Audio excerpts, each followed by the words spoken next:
Okay, and There you you go. can back yours up. You were talking about Asher, this story with Asher. Maybe Yeah. tell a little bit more about. And there's a related story because that was one of my questions. If you know the Okay. story, my idea of this thing is that there's a trauma going on. So you have left brain damage, and basically, you know Edgar Casey, the famous psychic. Mm-hmm. Edgar Casey had trauma as well. Most people don't know that. He had two incidents. One was he got hit in the head with a baseball, and it was when he's lying on the ground at that incident. He said, "We have the body," and he started telling people what to do, how to fix the body. And the other one was when he was a young child. He was doing spelling with his father, and he couldn't spell the book. He couldn't spell, and his father was getting angry and angry and angry. And finally, the father got so upset, he hit Casey across the head and sent him flying onto the floor. And he was lying on the floor, and he was lying on the floor. And he said, that's when the lady appeared, the angel appeared. And she said, "If you sleep, we will help you." And he said, "Daddy, Daddy, let me sleep." And he puts the book under his head. And from that time on, Edgar Casey could tell you anything, could put a book under his head, sleep, and tell you exactly what was in the book. So you see these parallels across Yeah. these paranormal phenomena, and you're going, something's going on. There's a pattern here that's very Yeah. important. So talk a little. Asher had this thing where he could put his hand Yeah. on a book and relay information. Yeah. So his teacher, um, was spending a lot of time with him on weekends. She was trying to keep up with his, unbelievable knowledge. She was getting books out of the library to understand what he was talking about. Because before Asher was an adult, he was autistic, but still could speak. She didn't understand a book. He asked her to take it out, put it on her hand, and he put his hand over the book that she was holding, and the information went into her. She understood it clearly, and the rest of the book that she hadn't read yet had also kind of like entered her awareness. And he said that he can do this with any type of information, that he can easily access the realms, is what he calls it, where he can go and find out the answer to any question Wow. and bring it back. And he said that the more information that people gain and learn, in this 3D experience of Earth, that information then also gets added to this quote unquote library, if you will, in the realms. And Yeah. a lot of the kids will talk about this, but they call it different things. Like some of them will say they go to study at night, in the realm. Some will call it heaven. They call it different things, but they all talk about going somewhere to access information. Yeah. One of the guys you may want to talk to is a guy by the name of Dr. Gary Nolan. He's runs him from Stanford University. He has this experience, and I actually asked him. I said, "Can you give me a quote how this works?" Because at one point he said, "I don't know how this works." He said, "I don't know if there's little elves in my head, but I know how to make it work." He said, "I go through all the questions and I look at it, whatever, and then I put it beside the bed at night, and the next morning or within the next couple of days, the answer, he's not an answer, the answer comes into my head." And Wow. this is this whole idea that you can tap in, and almost what Gary Nolan says, if you have a kid that has this ability, Yeah. why as a scientist would you ever take that off the table? Why would you not explore that? I And know. it doesn't make any sense whatsoever. One of Yeah. the other things that you talked about was this belief thing, and I've got a story that's sort of related to that. One of the things that impressed me about you was when I started talking to you, you knew everything. I thought you just did the telepathy. You just were this filmmaker who got dragged into telepathy, whatever. But you know a lot of stuff about UFOs, and I asked you about blindfold reading. These kids who can see through the blindfolds, and Yeah. you actually took the course from Nicola Farmer Hmm. on the blindfold reading. I did Yeah. an interview with her, and she talked about this belief thing where she said, "I've got these kids, and she said the kid would come, and every day the mother would bring the kid to the class. And she said one day Yeah. the mother couldn't bring the kid to the class, so the father, who was skeptical, brought the kid to the class. And of course, she's got the blindfold on. She's reading this book, and the father's going, looking at this, and it's like his mind is just blown. So of course, what's he do? He gets up and he walks up behind the kid, and he's looking over the kid's shoulder at what she's doing. And all of a sudden, the kid goes, "I can't see anymore. I can't read anymore." And Nicola says, "Could you please back away?" And as he backs away, she says, "Oh, I can read again." And this is this idea that there may be this belief system, almost like Uri Geller, if you know the story, Uri Geller on Johnny Carson, and Yeah. the skeptic is sitting beside me, he can't do anything. It's like this field. If you're in this field, that, and you talked about, so talk a little bit about the kids when they say that it's actually changed since you started the telepathy podcast, that it's Yeah. actually helping these kids by people believing that they can actually do this. Yeah. Yeah, that's been fascinating. But the belief is a big thing. And the parents will often say that, like, if you're skeptical, they will feel it. First of all, they can read minds, they can read energy. Yeah. And if you go in there, guns a-blazing, they can't do it. I don't believe this, or don't even believe they're competent. That's not helpful. And in fact, it will just make them not do it. Yeah. And so this was really interesting because my first day with Akil, who's on your screen, it was just like boom, boom, boom, boom, telepathy left and right, anything we wrote down, showed him, pulled up, did number generators, anything across the room, in a different room, unbelievable. And that first day, this producer who I hired in New Jersey to help with the crew and stuff, she wasn't there on site. She was running around getting lunches and stuff like that. On the second day, we went to a park because I had an idea. Well, maybe we should try it outside. Does that make a difference if you're like inside or outside? So we did it at a park. We did like a similar Uno test that we did on Houston. We did all sorts of stuff, and he could do it. And then she walks up and she's like, oh, and right at this moment, the sun started coming and kind of hitting his iPad, and he was having a hard time seeing and stuff. So we were like, okay, we saw enough. Let's go home. And she's like, he can't do it, can he? He can't do it. And I'm like, no, he can do it. You just like walked up right and the sun came out. And, I thought, well, just come in and see it. When we get back, we'll do some more tests. You'll see. And so we get in there, and I'm excited for her to see it because she hasn't seen anything. And she's kind of grumbling in my ear, like, I don't even think he can probably type. And I'm like, what are you talking about? We're watching him do it. And then so we pulled up a random thing for, on the iPad, on my iPad, that was like a random number. We should quietly, discreetly show it to his mother, Akil's mother. And then Akil just sat there and wouldn't do it, just refused to do it. And then like he picked up one hand and typed like the wrong letter. And she kind of looked at me and rolled her eyes. And I was like, okay, can you please go outside, and not just outside, like go put yourself in a car. I just want you wrapped away. And, I said it politely, you can do work, whatever. Just like, I think maybe he's picking up on your energy. And then she left. And the second she left, he was right back. Just boom, boom, boom, boom. And the parents will even say that's true of spelling, like getting them to they think there's an energetic component to this. They do, that they somehow use often their hardware, their interface, they can see through their minds, they use their ears. There's often vision problems that come with this, like, high degree of autism. And if the parent believes my kid is in there, they can spell, they can communicate, they're smart, they are so much more likely to just start spelling. And they feel that belief deeply. And that is the number one thing. Like when I was pitching this as a docuseries, there was I think, I don't want to say names, but one of the big streamers was like, well, can we end it with a live show where we have a bunch of skeptics? And it's like, first of all, I care about all these families and these individuals. We're not going to put them into that awful situation with a bunch of skeptics that are going to feel it and not want to perform. They do this as a survival, first of all, just to communicate. Their sense is heightened. They do this so they can learn and engage in the world, because often they're not being taught in schools, or they're not having social lives. So they find a telepathy social circle where they can hang out. I mean, it is a survival technique. And it's also like one of the young men in episode 4, John Paul, he's a twin brother. And the first time the parents showed the telepathy to the twin brother, and then all the twin brother's friends, they were like, oh, let's go to Vegas. Holy shit. Let's go to Vegas.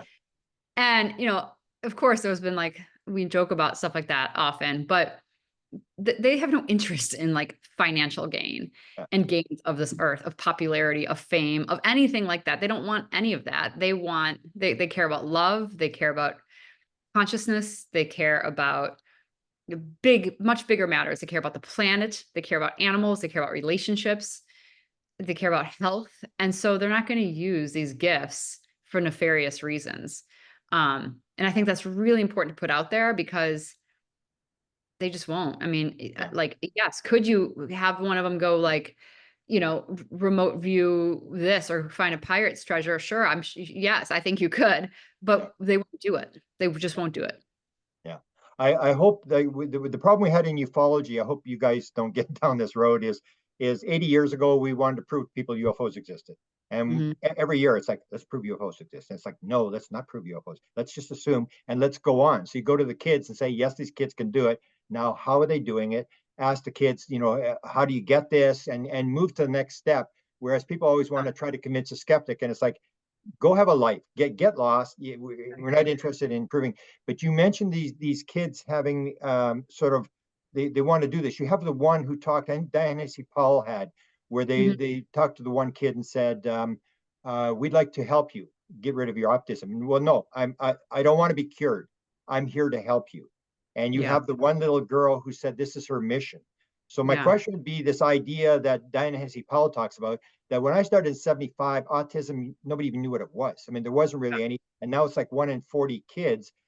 If you speculate on the fact, like in the UFO field, we have this idea of the 3 waves, that these Hmm. people are volunteering to come in at this time to Yeah. raise consciousness to do this. Is that come across your radar screen? And because these kids will talk about the mission, that they have this Yeah. mission, that they chose to do this. They're not disabled. This is what they want, their talent is. And I'm real smart. The one said, I'm real smart.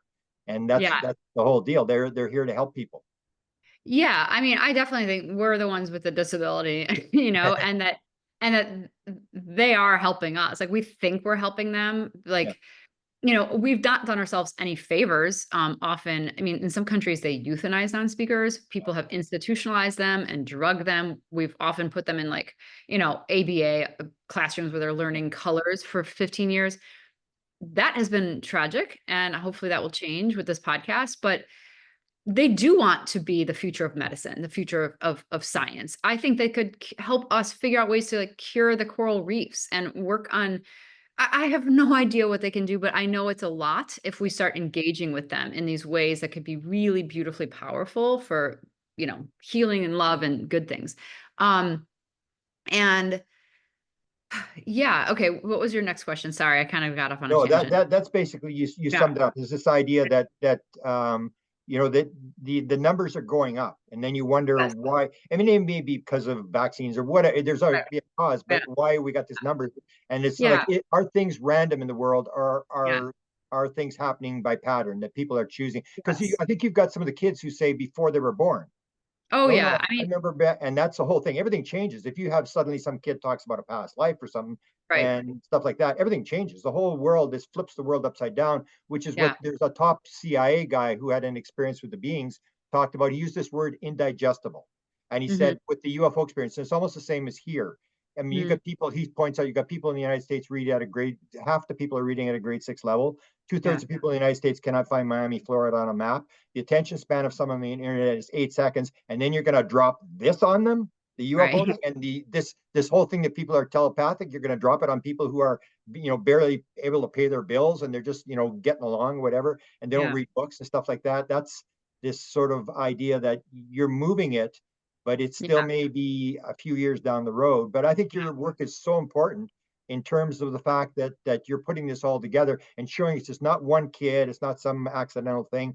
This is a pattern that if you take Yeah. these kids, you can see they're teaching us something very important about how does reality work. Forget Yeah. about is it real. This is there. It's an indication Yeah. that these kids know something we don't know, and Yeah. they can teach us a lot. That where I said this high level remote viewing guy said, I'm watching very closely. He knows the Yeah. significance of what you're doing. We should probably talk about the Hill just because we haven't. But I will say this, like for people who are, really deep within the kind of philosophy around ufology and stuff, and Diana Pasulka, what I would say is these kids are the people outside of the cave. You talk about the cave a lot, like where, like people think that what is real is the puppetry on the inside of the cave, and they are the people who can access well beyond the cave and can see more and know more about what's real. And to your point, there's a lot of overlap, and I think of course these individuals are impressed by their environment. They can hear thoughts, they're picking up energy. So if their family has a deep devout mindset in some way, they often will like interpret the world through that lens. But I will say that a lot of the children have talked about reincarnation. Mia, when I first met her, this is actually a really funny story if I can just share it really quick, because her parents are devout Catholics. Here's their daughter saying that she's telepathic. They actually took her to have an exorcism done, not sure what was going on. They come to Yeah. see me in California. We kind of like validate this is all happening. They're scared. They don't want this. And at one point, they were asking Mia questions once she first started communicating, because here she could communicate. And the thing that was really confusing to them is every time they went to a big family party in Mexico, she would flip out. And they were like, we don't get it. She loves food. She likes public places. She doesn't mind going to the mall, to the pool. And so when she first started communicating, they were like, why do you only flip out when we go to big family parties? And she's like, you put me in dresses and you put big earrings on me. And I don't like that. And they were like, well, why don't you like that? And she said, because in my past life, I was a male and I was a carpenter. And her parents were like, oh, she was Jesus, Oh. thinking. And then she's like, no, my name was Carlos. And I was born in Mexico City in 1850. And this is all about my life. And much of me still feels like Carlos. And so her parents were like, what? And just trying to make sense of it, and those stories come up quite a bit with the kids. And I was actually talking to an Orthodox Jewish man named Arthur Golden, who's been following this for years. He has a non-speaking son. They have a different hill in Israel with all Jews, with, mostly the Was Jewish that right? population. Yeah. Wow. And he was telling me this yesterday. And I asked him some of these questions. I'm like, some of this stuff doesn't add up, like with certain religions. And he said his son Ben talks about reincarnation. And he's like, however, if I talk to the deeply ultra Orthodox rabbis, they will say that reincarnation is an aspect of the faith that is real. And so, yeah, I mean, it's fascinating. I think, some of the people I work with call them spiritual savants, that they are tapped in Yeah. a way that we aren't in this Yeah. physical world. Yeah. It's just the left brain that causes the noise in the signal is toned down, and they can pick up the signal. So you Yeah. mentioned the hill. This is I think, your most important discovery. I was blown away by this. Explain to people what the hill is, and the importance of kids who, as they point out, aren't in the same postal code. They don't have the same code. They're all over the country, and these kids all suddenly start coming up and talking about the hill. Explain what the hill is. Yeah. Okay. So again, like if you listen to the telepathy tapes, for people out there, we kind of unpeel this onion, but in episode 2, I've met the second individual, and I said, can other non-speakers do this? And he wrote, yes.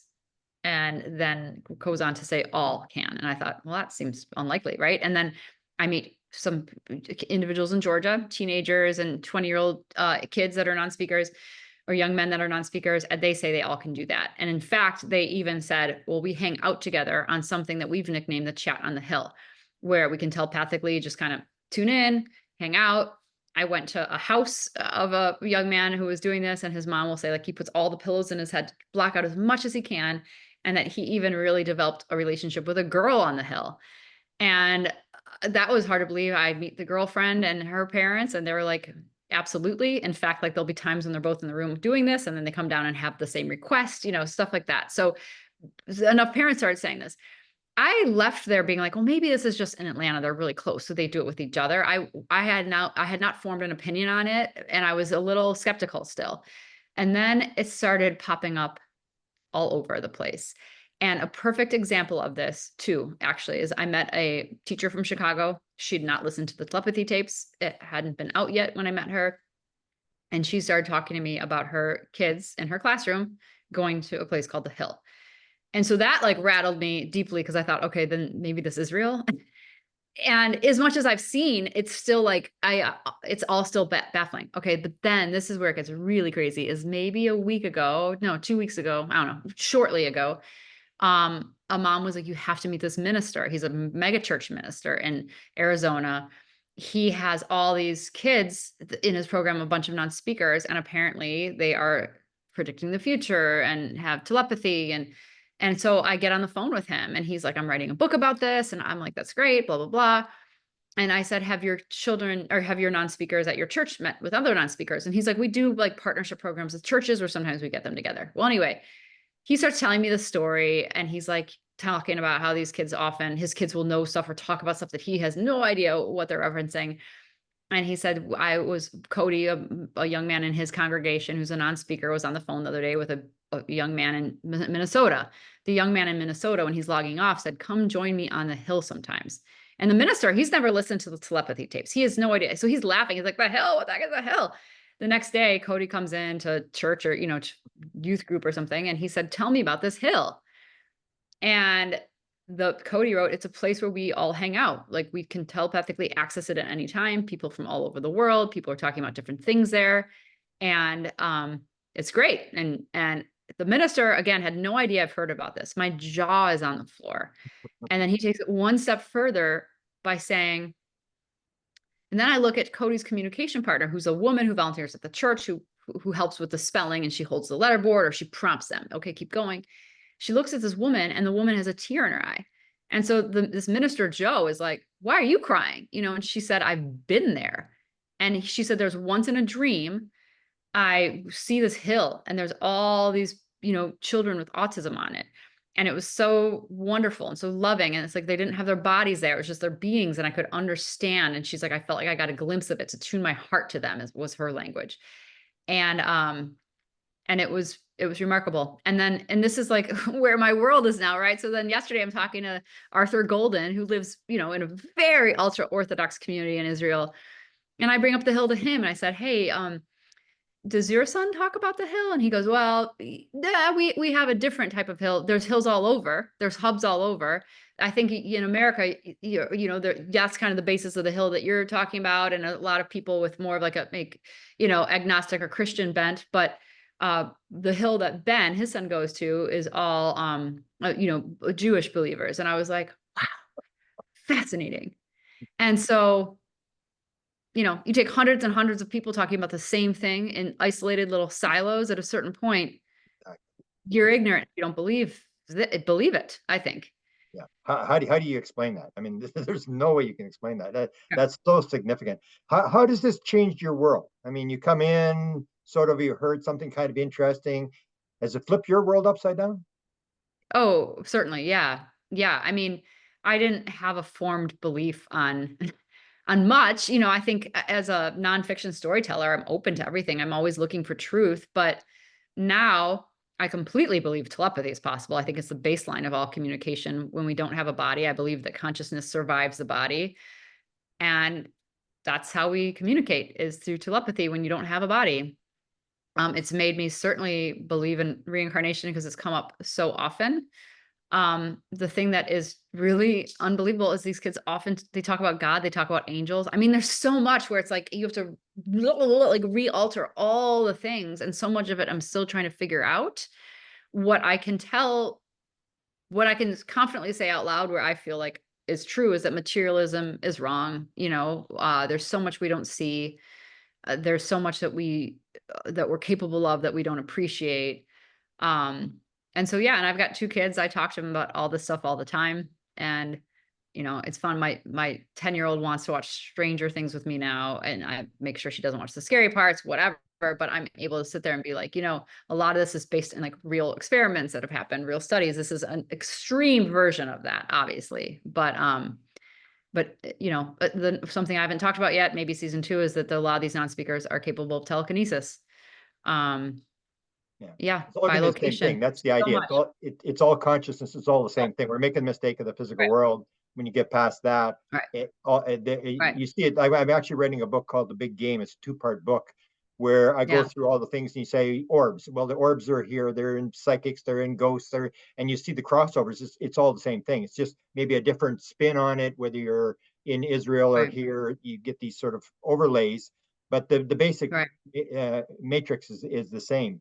Yeah. So let me a couple other questions. You Mhm. did episode 7, which gets into the paranormal stuff, which is really bizarre. And then number 8, I wrote a book called Tuned in the Paranormal World of Music, where I look at a lot of savant people with music and stuff. You're doing maybe give a little hint what's going to be in episode 8. You're going to do music. So talk a little bit about what's coming in the next episode. Yeah, in episode 7, we kind of end with the fact that these spellers want to help. They want to help us. Yeah. And I think hopefully people want to help them to integrate into the world and help them to be the new medicine, the new science, the new technology. But what's standing in their way is this fact that schools do not teach spelling. So it's very expensive for parents to go off and teach it.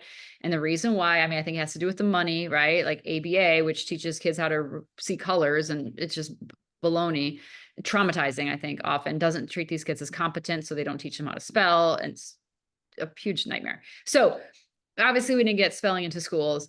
And one of the takedowns, I think one of the reasons people don't want spelling in schools is they say, well, these kids aren't really competent, that they're not in there. And one of my favorite people I met was this woman, Caroline, in England. And she's never taught her son to spell. They don't need to, because he communicates with her in dreams and through music.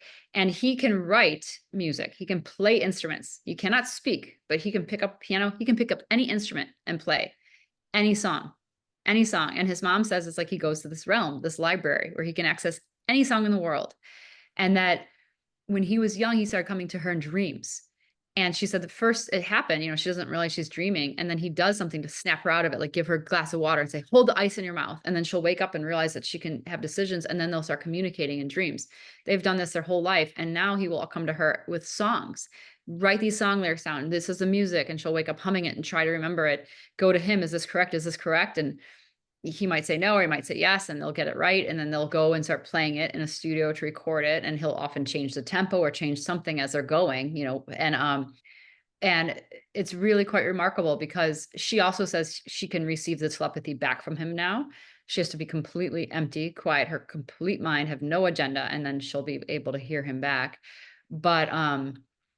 But it's just beautiful because she's like, I haven't needed to use spelling because our telepathic link is so strong. And if there's ever something I'm not getting right, then he will pop into my dreams. And she's like, and it's not just about him. Often he'll tell me things I need to know. Like, your mom, you're not getting enough rest. Can you please sleep a lot this weekend? Just all sorts of stuff like that. And it's beautiful. And so this dreamscape is a big part of it, but writing music together in their dreams and also in the waking world is also a big part of it. And yeah, I mean, a lot of these individuals have perfect pitch, which is really cool. Yeah, a lot. And I wrote that in the tuned in. It's kind of weird. They all have perfect pitch, or you get like Michael Jackson said he was always never wanted to put his name on an album because he didn't compose this. He was nothing to do with him. And you get this thing, and you're bringing it up again. And when you see the pattern over and over again, you go like, we got to start learning something. So maybe one of my last questions is: has anybody contacted you from? Because you had the one story where the mothers got, and I'm always scared about this part. So the mother's got the thing. She said, let me use your computer or whatever. Well, do you know my password? Yes, I know your password. Now, if you got military intelligence, they go, wow, would we like to get that? Have you had any sort of indications that people are watching this or, and trying to contact you, or even scientists? Because you think that, Yeah. I mean, any scientist worth his salt would say, boy, this has got some significance in terms of learning something. We should study this. Or are you still on your own? Because you got a lot of material I have a to lot of sort through material. Yeah. yourself. I mean, Dr. Diane Powell just got a grant to get funded. Oh, So she did. Yeah, because she couldn't before. That was the thing. Is like, yeah, it's tough being green. This idea where yeah, nobody, and you had the same problem trying to yeah, pitch your documentary, yeah, that people just aren't there yet. It's still yeah, indigestible to most people. yeah. Yeah, and I would say, I mean, getting scientists funded, that's like a huge part of what I hope to do, getting these individuals immersed in society, helping us and them helping us helping them through spelling and education, that's another huge goal. And then as far as like the non-speakers go, they all have their own, of course, like they're individuals, right? Their own desires and hopes. And so like Amelia wants to save ailing libraries. I love that. Some of them might want to help with the military and help with you know, uh, clandestine information. And you just have to ask them. I think taking any person and putting them in a situation where they don't want to play is not going to work. But there are certainly some non-speakers that I can think of that would probably be very excited to do stuff if they felt like it was going to be helping and healing and based around love. They're not, I can't see anyone being like a mental assassin anytime soon, put it that Yeah. way. But they're individuals, so that I think they need to be asked and engaged with. But every single human being on earth wants to contribute and wants to contribute their gifts. So I don't think that I would say they're not any different. But they also want to have autonomy in how they use these gifts. And right Yeah. now it's for community, it's for survival, it's for education. And it's beautiful to witness. My thing is always doing books. Is any of them propose books? I think you have one that wants to go to Japan or write a book or whatever. She Yeah. just has to know that you don't sell many books. But Yeah. in terms of the book, like one of the things I've thought of, you have these kids on the hill with the messages where they've never been able to speak. Are there Yeah. kids doing stories, trying to get their story out? Yeah. And in fact, I need to create this thing on our website, the telepathytapes.com, where we have books because some of these parents and the kids have written books. Oh, wow. Jess has written a book. Marion Harrington has written a book. Wow. These are some of the teachers. Katie and Houston have written a book. I mean, they have been writing books to try to get this out there, right? It's just no one has paid attention. Like I'm open to writing a book. I haven't done it, but I just sometimes look at these transcripts and I have Oh, you yeah. know, thousands of hours of material, and the telepathy tapes is a smidge of it. you know, there's so Yeah, if you've much. got what you said, 200 contacts or whatever, I mean, that's Yeah, it's massive. I mean, in terms of, it's almost you. Well, maybe a hypothetical question. Do you what's your mission? Are you on a mission, or did you come in to do this? I think yeah, I mean, I think this was a soul contract before I got here. There And you go. Okay. I would not have said that 4 years ago. Yeah, Now I believe exactly. it. Exactly. And I just want the spellers to be validated, and I want them to be writing, I mean, you know, like in school and be able to participate. And I want people to realize our paradigm is wrong. If I can do those things, I feel like mission is accomplished. Yeah. And I'd love the telepathy tapes to still, I mean, the whole point was to turn this into a docuseries. Yeah. And you need to see it to believe it. But what was funny, it's materialism, right? Like we were pitching it and people that we were pitching to loved it. And then they just brought it up to the top of the person signing the check and they like didn't get what it was or how this could be or what category is it? It's not creepy paranormal. It's not family television. It's not, you know, reality. Like, what is it? Yeah. So the podcast was to be like, oh, well, this is what it is. And it's Yeah. really cool. So hopefully, you know, it's just these networks. I hope they grow some kahunas because it's I think Yeah. it's exciting content that Yeah. Americans, anyone would love to digest, you It's know? sort of like Max Planck said, you do not convince your opponent that he's wrong by showing him evidence. It moves, you know, they die off one funeral at a time. That's how science advances. So, as I Right. said, when I saw your work, I mean, I worked at this 50 years, and my only one question was, look, a chess game to me is like, I'm going to figure this thing out. I saw this thing. I said, uh, somebody's got to know what's going on here. And I started following high level people. And when I saw your stuff, I said, we are actually because for years and years, we weren't getting anywhere. It's like you're spinning your tires. And when I saw your work, I went, oh, now we're getting somewhere. So extremely important work. I wish you the best. I'll do whatever I can to promote you. We'll get on with Whitley and get into that whole his experiences with this. And Yeah. I just want to thank you for what you do and anything I can do. And if you can ever put me in contact with one of these kids, if I'm moving around the ice, I would. I regret forever the fact that I had these kids in my life and I didn't know what I know now, but I would just Yeah. love to. And that's what I said to this producer. I said, "Wow, but there's these people, and they do music and they do calendar counting. They can't multiply 2 times 3. But if you ask them what's the next 12 years that Easter will fall on April the 1st, they'll tell you within 30 seconds. And you go like, explain that.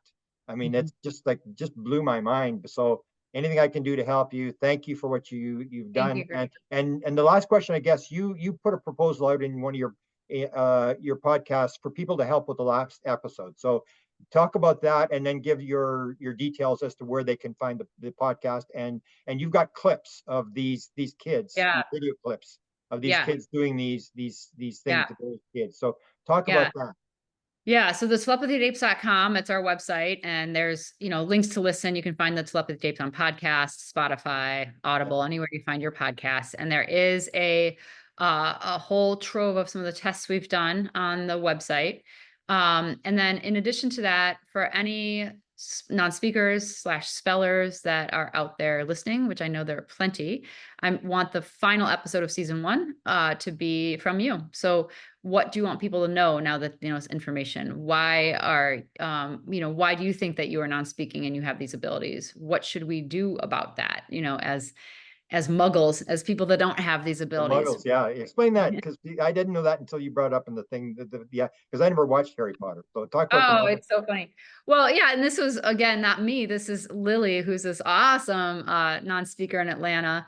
And she calls us the voice users, right? Not if they're non-speakers, we're the voice users. And she says the voice users are muggles. And in the world of Harry Potter, which I know has been somewhat controversial, but it still stands as a very beautiful story. And one of the things about the muggles is they are the non-magic users, right? So there's the witches and the wizards walking around that have the magic that the muggles just can't see or don't know, or they only see part of what's there in the world.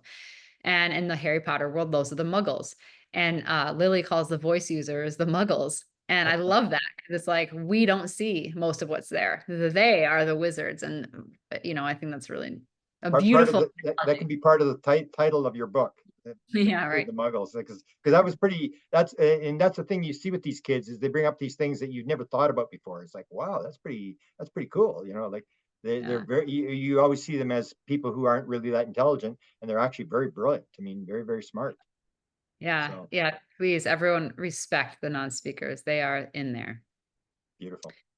Thank you, Ky, and let's stay in touch. And I'll be watching every podcast. And you got years of material, and hopefully sometime we can do a survey, because I think this is, you've started to discover these things. That's what they found in, with the experiencers. 80% have had out of body experiences, 70% have talked to dead Yeah. people. 40% knew the answer to everything in the universe. You start seeing these patterns, Yeah. because I did a book on people who've flown the craft. And it was the idea that the craft is alive. You touch something in the craft. Yeah. And then when you start putting it together, then I suddenly realized, after I'd done all of them, that they were able to see in 360 degrees, that instantaneously they go from one place to another. And I go, I can't go back now and ask the other people. And you start to see these patterns that Yes. that pick Right. up, because very significant work. As I said, one of the most significant things I've seen in my 50 years of stuff. So thank you for That means so moving much to me. I for can't moving the tell ball down the field. That's what it's about. We're trying to score you. the touchdown, get it to the other end, and we've all volunteered to be the water boy or the quarterback or whatever we are, and we're all helping to move the ball down the field or put the Yeah. drops of water into the ocean. Thank you. Yeah. Thank you, Grant. I really appreciate it. All right. Take care. Thank you. Okay, talk to you later. Okay. Bye-bye. Bye bye.